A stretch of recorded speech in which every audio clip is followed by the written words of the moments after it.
ఈరోజు ఏదైతే కేంద్ర ప్రభుత్వం బొగ్గు గనులని ప్రైవేటు సంస్థలకి వేలం వేయటానికి నిర్ణయించటం జరిగింది. దీన్ని సిపిఎం పార్టీగా తీవ్రంగా ఖండిస్తూ ఉన్నాం. ప్రధానంగా ఈరోజు సింగరేణి సంస్థ బొగ్గు గనుల తవ్వకాల కోసం, బొగ్గు గనుల ఉత్పత్తి కోసం ఈరోజు ఏర్పాటు చేసినటువంటి సంస్థ.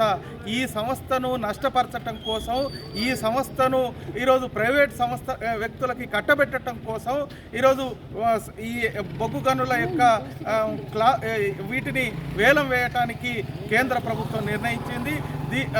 వెంటనే మానుకోవాలా. ప్రధానంగా తెలంగాణ రాష్ట్రం నుంచి ఎన్నికైనటువంటి కిషన్ రెడ్డి గారు ఈరోజు కేంద్ర బొగ్గు గనులు శాఖ మంత్రిగా ఉన్నటువంటి పరిస్థితి ఉన్నది. ఈ తెలంగాణకు న్యాయం చేయాల్సినటువంటి కిషన్ రెడ్డి గారే దగ్గర ఉండి ఈరోజు హైదరాబాద్లో వేలం పాట నిర్వహించడానికి నిర్ణయించటం అంటే ఈ తెలంగాణ పట్ల బీజేపీకి ఏ రకమైనటువంటి చిత్తశుద్ధి ఉందో అర్థమవుతూ ఉన్నది. బీజేపీ మాటలు కోటలు దాటుతూ ఉన్నాయి, చేతలు గడపలు దాటట్లేదు.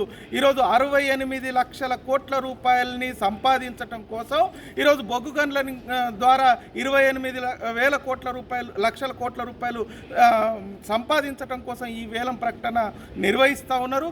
ఇది కాదు, ఈరోజు ఈ రాష్ట్రంలో, తెలంగాణ రాష్ట్రంలో 46,000 మంది ఈరోజు బొగ్గు గనులలో పనిచేస్తూ ఉపాధి పొందుతూ ఉన్నారు. అట్లాగే 26,000 మంది కాంట్రాక్టు కార్మికులు ఈరోజు ఇందులో పనిచేస్తూ ఉన్నారు.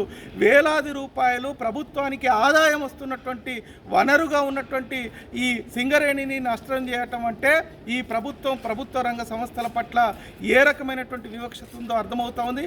ఇప్పటికైనా ఈ వేలం పాటలను మానుకోకపోతే రాబోయే కాలంలో మొత్తం ప్రజానికంతో పెద్ద ఎత్తున ఆందోళన చేయాల్సి వస్తుంది.